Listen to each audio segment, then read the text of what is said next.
E aí, pessoal, estamos iniciando mais um podcast RA Insights, explorando o mundo dos negócios. Para quem não me conhece, prazer, meu nome é Agripa Oliveira, sou sócio da RA Marketing Company e também sou apresentador desse podcast maravilhoso que é o RA Insights. E hoje estou aqui novamente com o meu sócio e também apresentador. E aí, pessoal, muito prazer. Para você que não me conhece, me chamo Rafael Penido. E o nosso podcast, pessoal, ele é focado em empresários e empreendedores de sucesso, onde eles podem contar as suas trajetórias. Mas antes de mais nada, se inscreva no nosso canal, ative o sininho das notificações e já deixe o seu like, beleza, pessoal? Hoje estamos com um convidado muito especial. Ele que é nascido em Visconde do Rio Branco, Minas Gerais, casado, pai de 3 filhos, formado em administração de empresas, investidor, empresário e mentor. É o administrador principal de 6 empresas de grande relevância do mercado, sendo 5 fundadas por ele.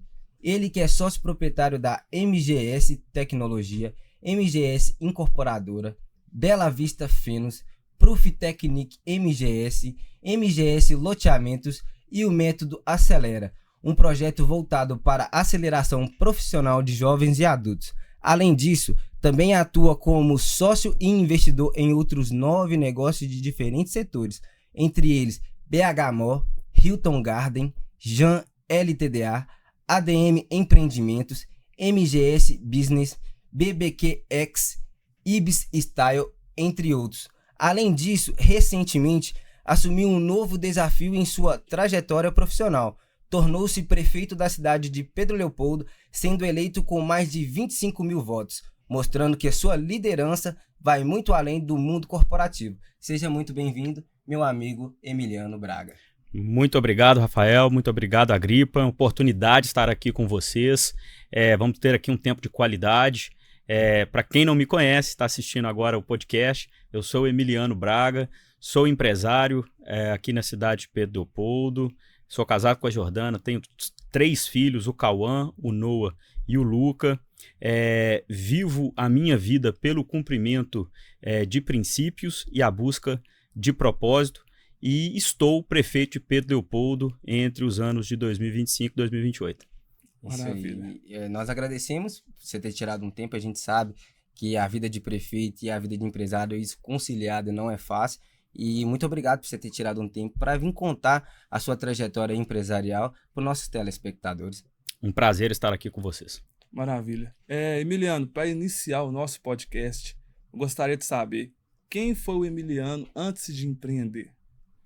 Bom, a primeira vez que eu respondo essa pergunta, né, fui um jovem com muitos sonhos.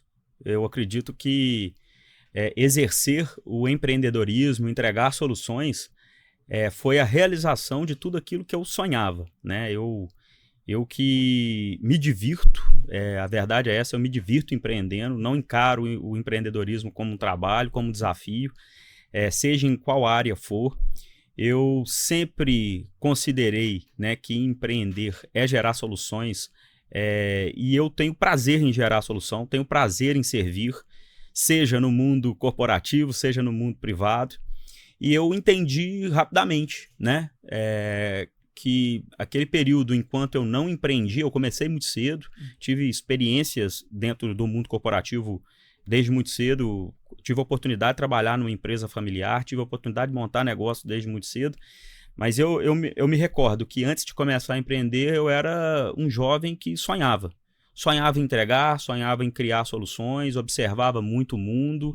Esse era o Emiliano antes de começar no mundo do empreendedorismo. Maravilha. E assim, quando que foi aquele momento que você decidiu assim, eu vou começar a empreender? Quando que isso aconteceu? Olha, foi um quanto natural a partir da formação. Meu pai, por exemplo, ele até quando eu tinha 12 anos de idade, ele trabalhava como CLT, mas eu me recordo que entre meus 8 e 10 anos ele tentou um primeiro negócio. Ele montou um negócio na área moveleira, fabricação de móveis. Só que a fábrica era na terra natal dele, na nossa terra natal, e viajávamos muito de Araxá, onde moramos um período, até São Geraldo, no interior de Minas Gerais, na Zona da Mata. E aí ele tentou empreender uma vez, depois ele parou, focou no trabalho dele, ele veio para Pedro Leopoldo quando eu tinha 5 anos de idade, para trabalhar numa cimenteira. E aí quando eu tinha 12 anos, ele decide sair na década de 90 da Siminas, então, Cimentos Siminas, hoje CSN, foi Holcim, Lafarge, depois agora CSN, e eu me recordo que ele empreende e eu vivo isso muito cedo, desde os meus 12 anos de idade. E eu não só vivo isso vendo ele fazer, ele me coloca dentro do negócio, mesmo com 12 anos de idade. Eu que comecei a trabalhar com carteira assinada com 14 anos, no negócio familiar, né? Naquela época era possível trabalhar com 14 anos. Eu, inclusive, acho que isso era muito melhor para os nossos jovens, poder ter carteira assinada com 14 anos. Acho que foi um retrocesso a gente aumentar isso para 16, mesmo que a gente tenha uma boa intenção de proteger para que a criança estude, para que o adolescente estude. Eu acho que existiam outros mecanismos para a gente controlar isso e dar a oportunidade dele trabalhar já desde os 14 anos. Acho que era mais benéfico. E aí eu tive muito contato com isso. Muito contato com a relação de compra e venda, com a relação de gerar solução. Eu entendi desde muito cedo a percepção de valor em algumas entregas. A empresa familiar do meu pai, que começou na área de prestação de serviço exclusivamente, hoje a maior parte do faturamento que eu administro está na venda de produtos. Mas a gente começou com prestação de serviço. E isso é entrega de solução na veia. E eu comecei a perceber rapidamente que mudando detalhes, às vezes você conseguia agregar valor na sua entrega e vender um produto com maior percepção de mercado por parte de quem estava comprando. Isso me fascinou, eu comecei a estudar, tanto é que mesmo trabalhando com meu pai eu tentava montar negócio, mexia com compra e venda. Com 18 anos eu pedi dinheiro emprestado para montar uma farmácia aqui em Pedro Leopoldo, enfim. Mas eu fui sempre muito de arriscar, de ousar, né? Mas uma coisa eu me lembro, eu nunca coloquei o ganhar dinheiro como principal foco que eu buscava. Eu sempre busquei entregar uma solução. Entendi. E tornar o dinheiro que eu recebia, a viabilidade daquele negócio, uma consequência. Entendi. E dentro desse envolvimento na empresa do seu pai, e que despertou esse gatilho de empreender em você, qual que foi o seu primeiro negócio que você investiu e deu certo esse negócio? Deu certo, deu relativamente certo, aprendi muito. Primeiro eu aprendi muito trabalhando dentro do negócio familiar, né? Eu nunca saí do negócio familiar, mesmo que eu tenha saído e montado outros negócios.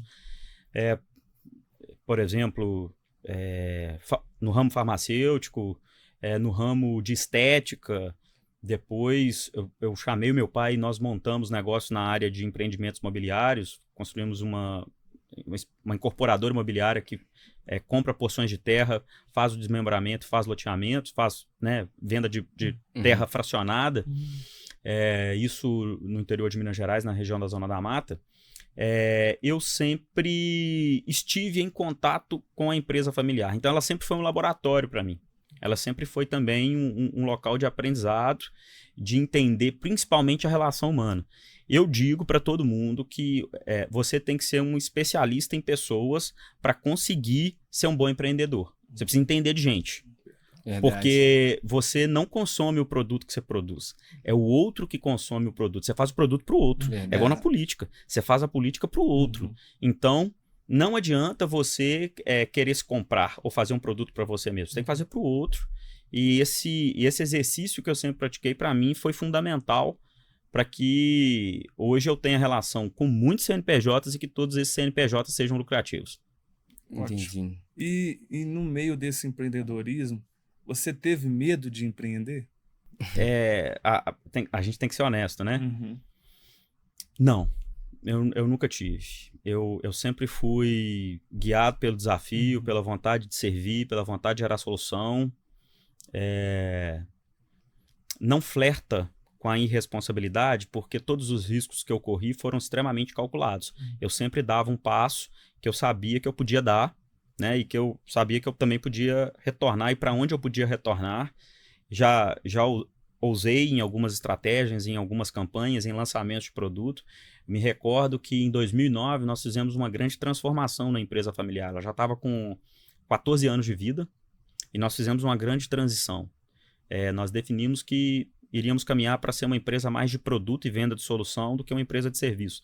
Porque até 2009 nós éramos quase 90% serviço. E eu não chamaria de medo.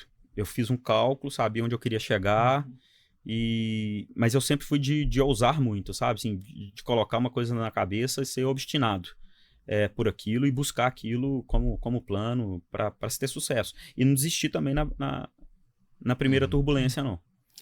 E nessas empresas que você hoje, assim, não hoje, né? Lá no início, as empresas que você começou, teve, além do medo que você falou que não teve a desistência, entendeu? Não por sua parte, mas da maior parte dos empresários aí, dos empreendedores, existe uma desistência.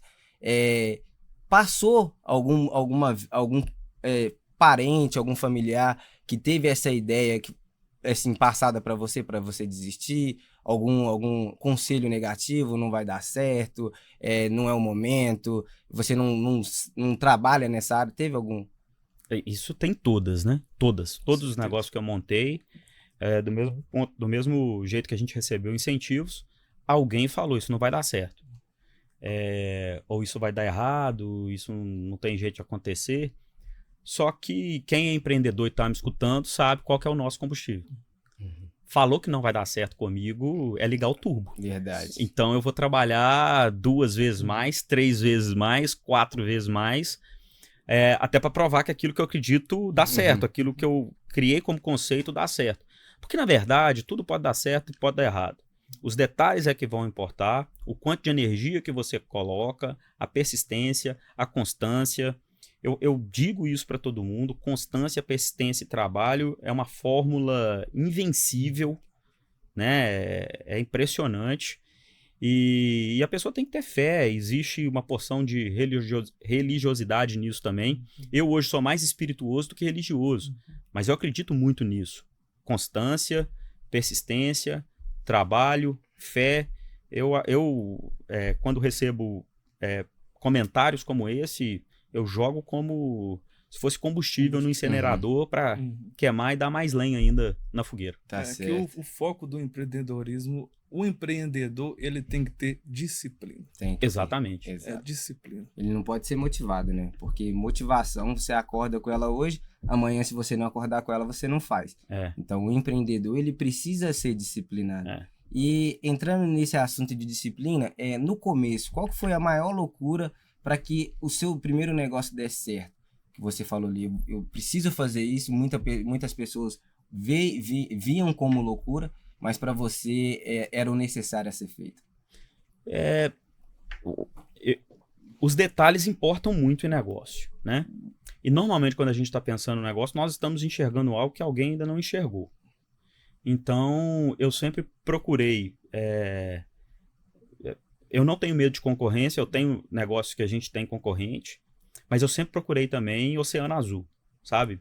Criar produtos diferenciados para que eu esteja no mercado de forma meio que exclusiva, assim. Que eu tenha que trabalhar só a cultura, seja da indústria ou seja do mercado consumidor, para comprar aquele produto. Eu gosto muito disso. Mas os desafios são muitos porque, às vezes, o empreendedor se perde, ele mesmo se perde naquilo que ele está construindo ou entregando. Porque muitas das vezes, um grande desafio é o empreendedor começar a fazer um produto que ele goste e não que seja viável para o mercado. Então, esse é um grande problema, eu acho que de todos os empreendedores assim, que eu conheço, que tiveram momentos ruins, que tiveram que adaptar. E outra coisa é ter flexibilidade. Ter flexibilidade também é muito importante. Saber a hora de recalcular a rota. Não quer dizer que a pessoa fala comigo que não vai dar certo, e aí não está dando certo, que eu vou continuar fazendo do jeito que eu estava fazendo. Peraí, eu vou continuar fazendo, mas eu posso adaptar. Isso também tem que ser uma sensibilidade que esse empreendedor tem que estar atento, sabe? Para uma mudança de rota, uma alternância de caminho. Isso é muito importante. Empreender tem que ter a mente aberta, né? Exatamente. E tem que ter peito. Porque muita gente, igual a gente estava falando, muita gente acha que empreender, comecei hoje, amanhã eu vou ficar rico. E não é assim. Então a gente vê que vários empresários são anos, 10, 15, 20 anos trabalhando. Você mesmo é uma prova disso. Você falou que começou com 18 anos, né? Isso. Então, e você começou com 18 anos, você mesmo é uma prova disso que nem sei qual que é a sua idade hoje, mas... 42. Aí, com o tempo que tem que você tá aí no mercado trabalhando e empreendendo. Uma coisa que eu acho que é importante falar para as pessoas que estão nos escutando e nos assistindo de casa é que nesses últimos... são 30 anos de envolvimento com o mundo corporativo, o que eu mais assisti foram pessoas querendo empreender e correndo atrás de dinheiro. E eu tenho comigo, eu carrego comigo, eu uso esse ditado que o dinheiro meio que corre de quem corre atrás dele. Verdade. Então a gente tem que buscar resultado. O dinheiro busca resultados e uma boa mentalidade. Então se você corre e empreende e está o tempo todo olhando na ponta do lápis, na ponta da caneta, fazendo cálculo atrás desse dinheiro, muitas vezes você se coloca na situação de avaliar um plano de negócio pelo ponto de vista errado. Então você tem que avaliar ponto de vista de plano de negócio pelo resultado.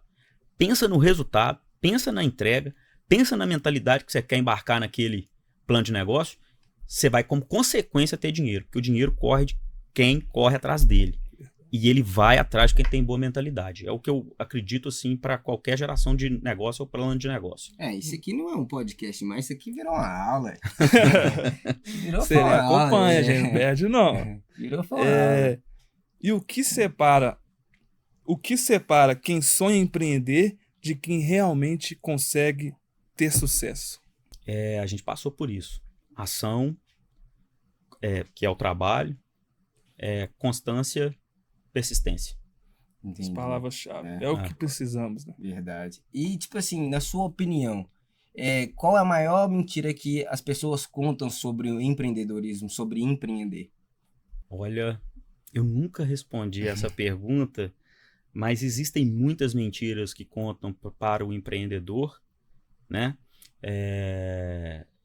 E se a gente não se programar, se não estudar, a gente corre o risco de ir na onda, sabe? Vai que vai dar certo. Essa é uma grande mentira, atrapalha a vida, sem planejamento, sem estratégia, sem constância, persistência e trabalho, não tem jeito. Eu vejo muitos empreendedores simplesmente trabalhando naquilo que gostam ou que acreditam, se enganando o tempo todo. E nesses últimos anos eu tive a oportunidade de conversar com muitas pessoas que me pediam conselhos.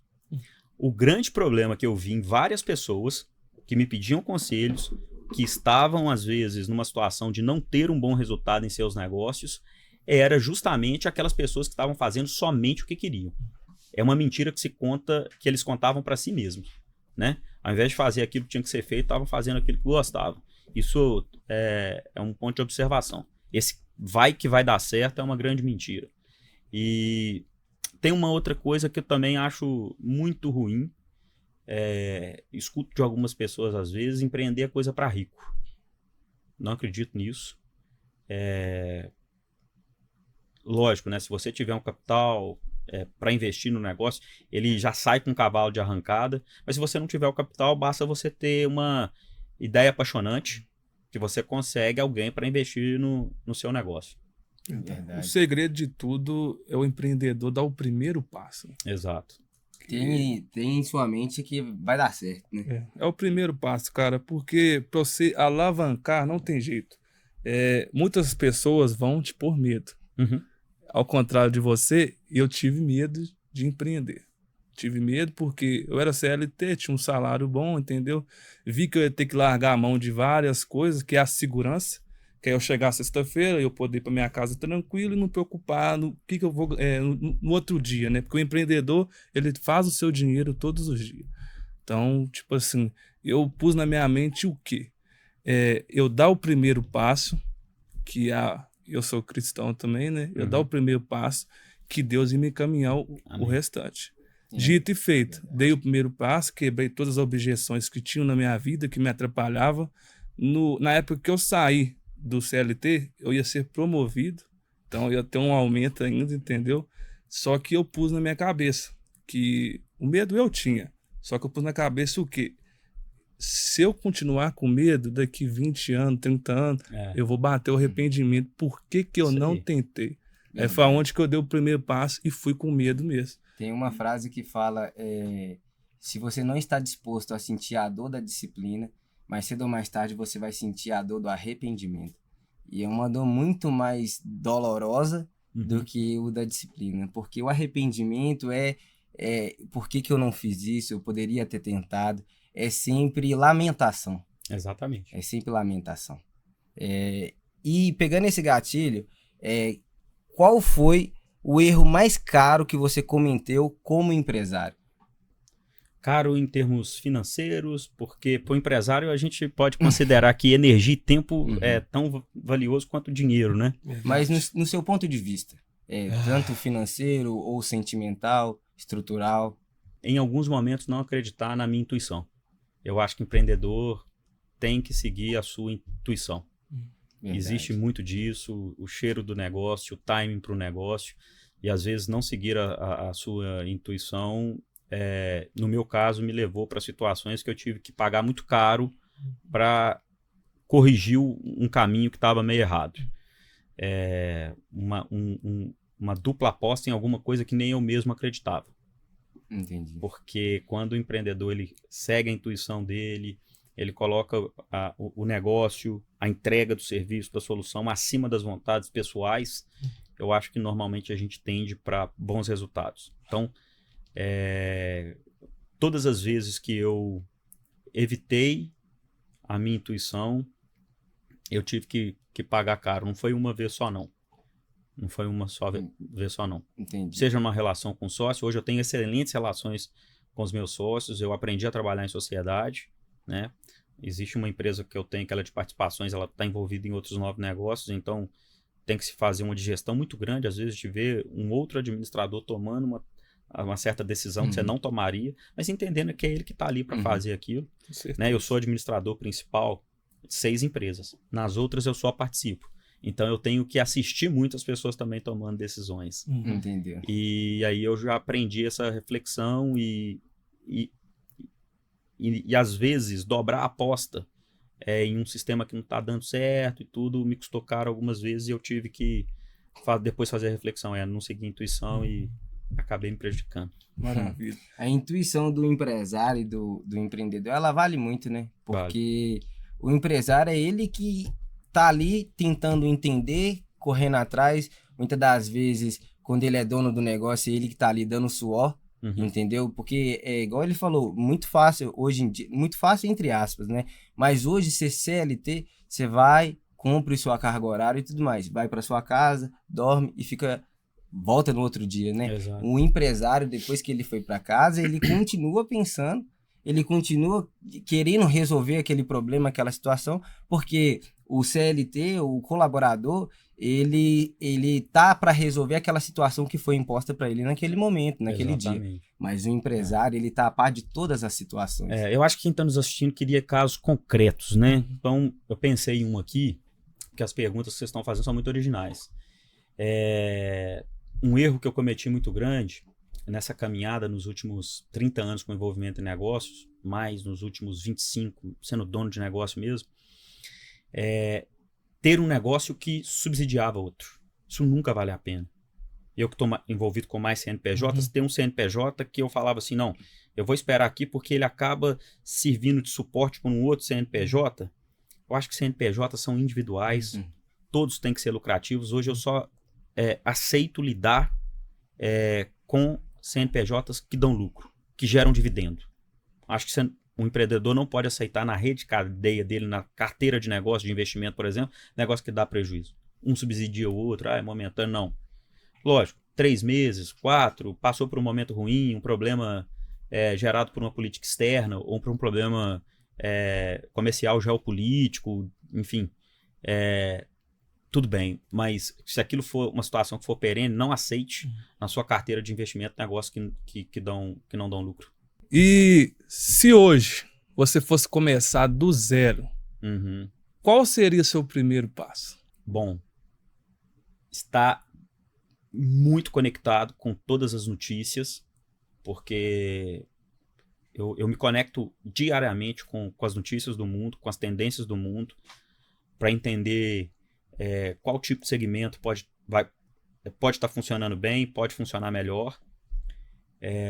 Buscaria investir ou colocar minha energia no aprendizado em inteligência artificial, porque é o que, neste momento, por exemplo, eu não tenho capital para investir, é o que poderia me dar ganhos substanciais iniciais para que eu pudesse depois fazer investimentos mais robustos em outras áreas. E estudaria muito, estaria muito atento, porque diferente do mundo que eu comecei lá atrás, o mundo que eu comecei lá atrás, ele era um mar mais calmo, mas ao mesmo tempo eu tinha que ir lá buscar as oportunidades. O mundo de hoje, as oportunidades passam na sua frente. Se você estiver estudando extremamente conectado, você ganha dinheiro. Verdade. Seja com Bitcoin, seja com papel de investimento, seja com um freelance que você pode fazer em determinada área. O negócio hoje, o mundo, ele apresenta oportunidades o tempo todo. E é tanta informação que tem hora que parece que ela tá dando na sua cara. Assim, tá aqui, ó, pra você ganhar dinheiro. É uma coisa impressionante. Impressionante. Mas também é muito mais rápido. Do mesmo jeito que aquilo vem, aquela oportunidade vem, ela vai embora. Antigamente as coisas eram mais tranquilas, o mar era menos tortuoso, mas você também tinha que entrar lá e pescar a oportunidade. Então, como que eu começaria hoje? No mundo criativo. Tecnologia da informação, inteligência artificial. Se eu fosse começar hoje, sem capital para investir, com certeza seria nessa área. Uma boa ideia para você que está nos vendo aí. A área é muito promissor. E não é qualquer pessoa que está falando, você entendeu aí, né? Tem uma pergunta aqui que eu sei que todos vão gostar de ver o senhor respondendo, que é: qual foi a estratégia que mais fez sua empresa crescer? Boa. Em 2009, 2008, eu estava muito incomodado. Na Proof Technique MGS, a principal empresa da família, meu pai sofrendo muito, ele até foi acometido por uma apendicite em 2009, afastou ele da empresa por 2 anos, quase 3. Eu já estava incomodado há algum tempo, porque nós formávamos muito, pegávamos muito estagiário, e esses estagiários aprendiam e saíam para a indústria. Éramos prestadores de serviço que prestavam serviço para a indústria, a gente formava muita gente, ensinava muita gente, saía para a indústria. Era um modelo de negócio que serviu para uma época da empresa, porque a gente não pagava bem, usava o estagiário, formava aqui, eles nos honravam, nós honrávamos os estagiários, eles depois faziam um processo seletivo e iam para a indústria que a gente prestava serviço. Eu comecei a entender que esse turnover era extremamente prejudicial e que valia a pena pagar melhor, reter essa mão de obra e vender um serviço mais caro com a mão de obra mais especializada. Então foi um desafio, conversando com a minha família, e aí a gente mudou completamente a estratégia da empresa. A gente começou um programa que a gente começou a falar que a gente ia investir em ar gelado e café quente. Isso era conforto, cadeiras melhores, o ambiente melhor de trabalho. Nós começamos uma reforma no escritório. Nós temos um escritório lindíssimo hoje, né? Porque o escritório da Proof Technique não é um escritório lindíssimo. E começamos a investir nas pessoas. Hoje, se tratando aqui da nossa região, a nossa empresa é reconhecida como uma empresa que paga um dos melhores salários para vendedores, para engenheiros, para gerentes. E isso foi para mim a virada de chave, quando a gente começou a investir nas pessoas. Pagar bons salários, reter a mão de obra dentro daquilo que era possível, para depois subir mais um pouquinho, lucrar mais e redistribuir. Foi uma grande virada de chave. E isso é primordial. Eu mesmo, sendo CLT, eu falava isso com meus amigos de trabalho. Então, o patrão, para ele segurar o funcionário, tratar ele bem, pagar um salário bem. Exatamente. Porque eu via muitas pessoas reclamando de salário, não sei o quê. Acaba que no profissionalismo o cara não entrega a qualidade. Exato. Você tratando o seu funcionário bem, o seu colaborador bem, ele vai te entregar um resultado. Tudo se baseia nisso. O ambiente de trabalho é tudo. Ele perceber também que ele pode crescer na empresa, né? Eu tenho, assim, hoje são 6 gerentes na empresa e eles são o coração, assim, da empresa. E imagina, eu tenho 6 gerentes, A média de idade desses gerentes deve bater aí os seus 36 anos. Nossa equipe é uma equipe nova. E a média de permanência desses gerentes da empresa é de mais de 10 anos. Muito tempo. Então, você vê que eles foram formados dentro da empresa, continuaram e outra. Todos eles receberam proposta para estar em multinacional, para estar em grandes empresas do Brasil, não quiseram sair da empresa. Né? Então, E a gente não botou algema, não. A gente falou, cara, isso aqui é muito privado, né? É tratativo. Se tiver oportunidade, vá.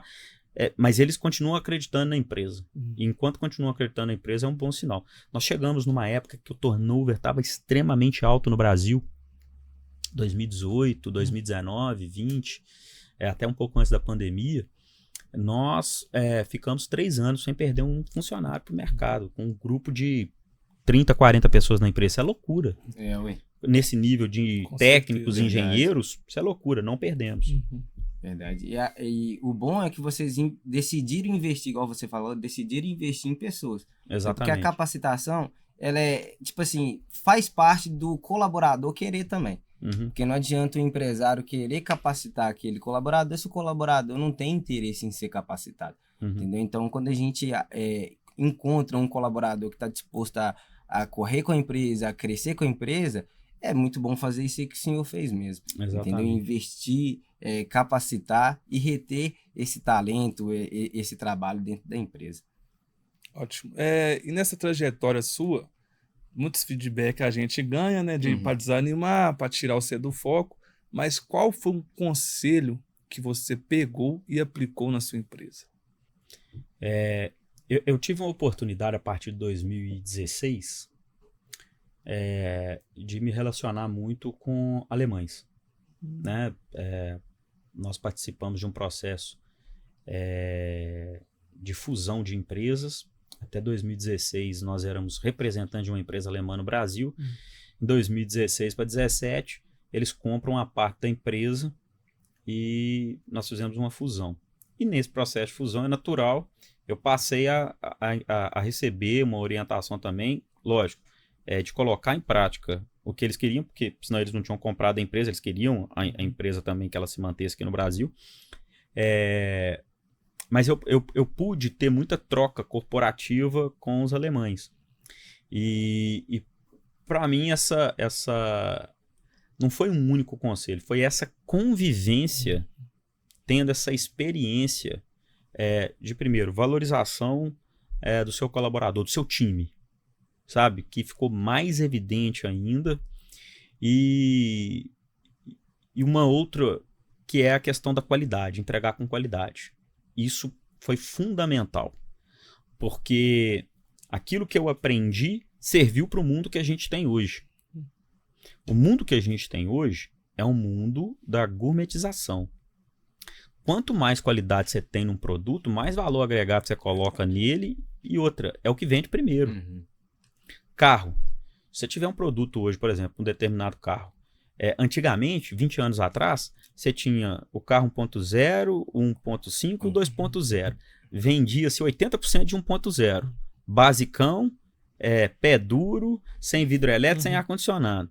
Hoje, caminhonetes. Quando você pega a caminhonete, a top de linha, 4x4, ar-condicionado, banco de couro, estribo, tudo, é a que mais vende. A básica vende pouco. Porque a população ela quer um produto melhor, ela quer um produto de qualidade. Essa gourmetização chegou em todas as áreas. Você vai e tem gente que, assim, desculpa estar falando, até compra pelo preço. Se for barato demais, não compra. Porque eu tenho preconceito que é barato demais. Esse negócio de bom e barato não existe. Não é? Verdade. A gente, principalmente aquilo que a gente não faz todo dia. A gourmetização chegou para ficar. Então, esse conceito que eu aprendi lá atrás do programa de qualidade, vender um produto de qualidade, ele acabou encaixando com o momento que a gente acaba encontrando hoje, não só no mercado B2C, B2B, mas também no B2C. Quando eu estou falando aqui de B2C, eu estou falando para a indústria, né, de vender para a indústria e vender para o consumidor final. Tanto a indústria quanto o consumidor final, eles estão interessados em qualidade. Isso para mim foi fundamental. Não foi um conselho único e claro, olha, venda com qualidade, não, mas foi uma coisa que eu incorporei através de uma sociedade que a gente fez com alemães lá em 2017. Maravilha. Isso é muito importante, né? E esse ponto que você falou da gourmetização de vários setores aí, é verdade, porque a gente consegue ver que existem médicos que cobram R$200, R$300, isso é só um exemplo, R$200, R$300 por uma consulta, e a gente vê o músico cobrando R$2.500 por uma consulta de 10 minutos, entendeu? Então hoje, ele mesmo fala nas entrevistas dele, hoje mesmo se você precisar fazer uma consulta com ele, você só consegue daqui 3 meses, entendeu? Se você conseguir fazer com que o mercado entenda a percepção do seu valor, você explode. É isso, porque não faz sentido que existe um médico que você paga R$200, R$300 a hora e ele R$2.500. Então... E o mundo tá tão doido, que eu tava assistindo um caso de uma pessoa que errou o valor de uma reserva num determinado restaurante e vendeu tudo. Assim, ela errou para mais e vendeu tudo, porque o valor chamou tanta atenção que saiu vendendo booking.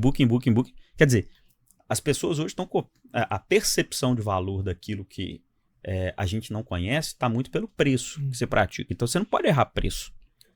Você não pode errar preço, né? Então, assim, não pode nem colocar um preço que você não vai vender nada, porque baixar preço é terrível para empreendedor, né? É o inverso de uma boa percepção de valor. Mas também não pode cobrar barato demais. Porque senão o mercado não valoriza o que você está entregando. Eu acredito muito que o que não tem preço não tem valor. Eu tenho pavor de tudo que é de graça. De entregar tudo que é de graça. Degustação, salve raríssimas exceções. Sabe? Independente de ser alimentício, de ser tipo de produto. O que não tem preço, isso é um ditado antigo, mas eu acho que vale até hoje. O que não tem preço não tem valor. Seja para curso. Eu já vi e já consumi o mesmo treinamento de 3.000 e de 15. Mesma coisa. A mesmíssima coisa. Idêntico. Então, a gente percebe que essa entrega na percepção de valor são detalhes. Até hoje na sociedade a gente vê isso, porque as pessoas elas agradam mais do que elas percebem da gente do que a gente realmente é. Então as pessoas vai mais pela percepção, igual o senhor falou, do que pela realidade. Entendeu? Porque se fosse pela realidade, coisas assim, entendeu? Muitas das vezes não faria sentido para a maioria. Mas a percepção de valor, o agregar um valor ao produto ou ao serviço, faz totalmente sentido ali para você ter uma rentabilidade maior. Tem uma pergunta aqui que o pessoal vai gostar que você respondesse, que existe alguma decisão que muita gente criticou na época, mas que foi essencial para o seu sucesso? Tem sim. Quando além de criticar, eu mesmo fiz várias reflexões, mas eu me mantive firme, que foi a questão de pegar uma empresa que tinha nascido, que tinha DNA na área de serviço e falar assim, nós vamos vender produto.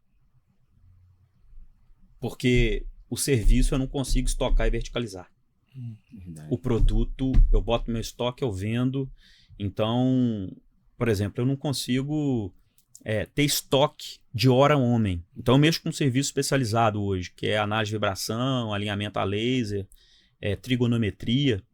E nós temos um departamento de serviço, nós temos lá 7 técnicos e engenheiros. Se eu precisar, cada engenheiro e técnico trabalha 20 horas por semana em campo, 20 horas por semana fazendo relatório. Se eu precisar de vender 100 horas, de cada um, 700 horas de trabalho por semana, ok. Se eu precisar vender, tiver mercado para vender 3.000, eu não vou conseguir. Tem que contratar, treinar. Agora, produto não. Eu faço um estoque e mando. E aí você ganha escala, mercado vertical. Essa foi uma decisão que foi muito questionado, mas que fez muito bem para a gente num determinado momento da empresa. Se o mercado virar, precisar retroceder, retrocede sem problema nenhum. Um dos nossos DNAs na Profitecnica MGS é o poder de flexibilidade e adaptação que a gente tem. Mas essa foi uma decisão que eu enfrentei muito, inclusive um certo receio, né, da família, porque era uma empresa que vinha 90% do faturamento relacionado a serviço, e hoje nós somos 80% produto. Verdade. Hoje tudo é venda, né? Se você for olhar. O cara que investe na venda, ele está investindo no sucesso. Exatamente. Eu olho isso porque, é igual eu já comentei num episódio antigo, o próprio colaborador, ele está vendendo a sua hora para o seu patrão. Nós vamos entrar numa nova era. Nós passamos por uma era onde o setor de serviço, o setor de venda, esmagou a margem da indústria. Queria deixar claro para vocês aqui, talvez esse podcast vai fazer muito sentido daqui 15 anos. A indústria está reagindo a isso. Ela não está aceitando mais minimizar suas margens e entregar boa parte da margem para os canais de venda. Vocês vão começar a observar que isso vai começar a acontecer e vão começar a acontecer discussões nesse sentido. Eu já estou recebendo e sentindo esse reflexo. Eu trabalho em uma das empresas com 6 fornecedores diferentes, já tenho percebido isso. 6 fábricas diferentes de produtos que eu vendo. E qual que são esses produtos que você vende? Você poderia falar pra gente? Posso. Na empresa que tem o maior faturamento nosso, são analisadores de vibração, que medem a vibração das máquinas para dar laudos, alinhadores a laser, que alinham os trens de máquina, por exemplo, o motor está aqui, a bomba está aqui, eles alinham para que eles trabalhem de forma harmônica, sem forçar, porque se tiver um pequeno desalinhamento ali, gera maior consumo de energia, maior desgaste dos componentes mecânicos. Nós trabalhamos com isso, alinhamento. Que bacana. Vocês trabalham com alinhamento? Nós trabalhamos com isso. Nós somos mecânico industrial. Que bacana. Éramos mecânico industrial. Eu tô lembrando que você tá falando de vibração, peneira vibratória, vocês mexem com isso aí também, não mexe? Também. E eu já mandei mensagem no seu Instagram uma vez, na época eu era CLT. É mesmo? Pedindo uma oportunidade. É mesmo? Agora que eu tô batendo aqui, tô Mas não da empresa ou no meu mesmo? Foi da empresa. É. Era até uma logo cinza, se eu não me engano, né? Entendi. Nós temos 2 empresas, né? A MGS Tecnologia e a Proof Technique MGS. Então, ela é de Pedro Leopoldo, né? São de Pedro Leopoldo. Eu mandei. Perdeu um funcionário bom. Foi um ótimo colaborador. Não, mas tudo tem um propósito, né? O lugar aqui, tá fazendo o que você gosta, você nasceu pra isso. Não é isso? Tudo é um propósito. Uma pergunta aqui o que você diria agora para alguém que está prestes a desistir do seu próprio negócio? Vamos, mundo real, né? Mundo real. Mundo real. Se você entendeu que o negócio que você está nele não tem nada a ver com o seu propósito de vida, desiste. Porque quando você está fazendo alguma coisa que não está relacionada ao seu propósito de vida, você não tende ao sucesso. É importante você entender o seu propósito de vida, se aquilo que você está fazendo está relacionado de alguma forma com o seu propósito de vida. Se tiver, não desista. Aquilo que hoje parece uma montanha vai ser uma pedrinha no seu caminho. Então, assim, eu não sou romântico a esse ponto, não desiste de jeito nenhum, não. Porque tem gente que está fazendo coisas relacionadas ao que não é o propósito de vida. Assim, eu sei que no mundo dos negócios tem gente que refuta muito essa ideia da religiosidade, da fé, da espiritualidade, mas eu sou extremamente conectado com isso. E eu acredito muito que quando você está no cumprimento de propósito da sua vida, Deus manda as ferramentas e as oportunidades para você vencer, né? E quando você não está no cumprimento do seu propósito de vida, tudo é mais difícil. E busca o seu propósito de vida, as coisas vão ficar mais fáceis. Eu acredito que eu estou no cumprimento do meu propósito empreendendo. Eu acredito que e foi importante conseguir dinheiro, ganhar dinheiro, ter sucesso no mundo dos negócios, cumprir o meu propósito. E acredito que estou hoje no meu propósito de vida que Deus tem para mim aqui na face da terra, que é estar prefeito de Pedro Leopoldo. Porque falavam comigo que eu ia acabar com a minha vida, ia ser infeliz, porque dá muito problema. Não tem nada disso, estou extremamente feliz. Tem muito trabalho mesmo, é mais trabalho do que eu imaginava, mas eu estou extremamente feliz. Estou vivendo a realização de um sonho. Então, eu acho que o empreendedor tem que buscar muito isso. Ele está no cumprimento de propósito da vida dele. Se ele tiver no cumprimento de propósito da vida dele, as coisas vão se encaixar, as ferramentas vão chegar, Deus vai falar com ele ou através de acontecimentos ou através de pessoas. Vão chegar pessoas para ajudar ele, para colocar ele no lugar. Acredito muito nisso. Então, assim, tá pensando em desistir. Tá dando tudo errado, tá sentindo que não tá fazendo aquilo que é o seu propósito de vida, pula fora mesmo, muda, dá uma guinada. Agora, tá pensando em desistir, mas já teve uma conversa, já teve um sinal de Deus, aquilo é o seu propósito de vida, desiste não. Tá O que é certo. montanha hoje vai virar pedrinha. Tá certo. E, assim, pegando um pouco desse gancho que você acabou de falar, como que você está conciliando a vida de empresário com agora prefeito? Fácil demais da conta, você acredita? Não é sério, ó, eu achava que seria mais difícil. É lógico que não é fácil, eu tô brincando. É muita coordenação, gestão de tempo. Eu me divido. Eu primeiro me preparei muito para isso. Quando eu entendi que eu tinha que entregar para a cidade tudo aquilo que a cidade tinha me dado, entregar para as pessoas tudo aquilo que eu tinha recebido, e eu recebi muito. Eu fui muito abençoado. Muitas pessoas me honraram. Então, quando eu entendi isso, eu comecei a me preparar, montei uma estrutura administrativa em todas as empresas com as quais eu estou envolvido, deleguei, criei processo de autonomia, e hoje as empresas fluem. Lá tem gente muito melhor que eu, que sabe muito mais que eu em cada uma das suas áreas. E então, hoje, por exemplo, eu passo na empresa 3 vezes por semana, fico um período da manhã, vou para a prefeitura, aí trabalho até de noite, nesses 3 dias da semana, terça e quinta chego cedo na prefeitura, fico até à noite, sábado, domingo, parte do sábado ainda faço alguns compromissos sociais e minha família. Ainda reservo tempo para minha família, para a criação dos meus filhos, porque é bíblico. Primeiro você tem que tomar conta da sua casa, você tem que estar fortalecido dentro de casa, para só o que você transborda você entregar para o outro. Isso é importante. Eu sei que é um podcast mais voltado para a área do empreendedorismo, mas eu dou um recado, né? Se eu tivesse que dar um conselho também para quem está na vida política, olha, entra na vida política se você estiver extremamente estabilizado. E nem que seja mentalmente. Isso é importante. Por que eu falo que isso é importante? Porque você precisa estar bem com você mesmo, estabilizado, porque tem gente querendo entregar para o outro aquilo que não tem. Verdade. Eu não estou falando de dinheiro, não estou falando de classe social, não. Estou falando até mentalmente falando. Porque tem muitas pessoas que podem entrar na política, às vezes não têm recurso para entrar na política e tudo, vão se encaixar, vão criar um procedimento para isso, vão fazer campanhas que não sejam campanhas caras, mas eles estão bem. O problema é a pessoa não está bem na sua vida, não está organizada na sua vida, não está com foco, não está com planejamento e quer entrar para a política. Vai acabar com a vida. Falei isso para várias pessoas que eu estava próximo, é um conselho que eu dou. Então, nessa parte de gestão de tempo, eu acho que tudo é possível porque eu me preparei antes. Eu me preparei mentalmente, profissionalmente, financeiramente, inclusive para não precisar disso, para entrar nisso com liberdade econômica, para fazer tudo aquilo que eu acreditava. E eu estou conseguindo fazer isso por isso. Então, essa divisão de tempo, mundo público, mundo privado e família, é desgastante, dá trabalho. Tem hora que você tem que avisar para olha, não é o seu momento, tô nesse momento aqui, e para o outro, agora não é mais o seu momento, tô nesse momento aqui, porque eu preciso chegar bem para o público.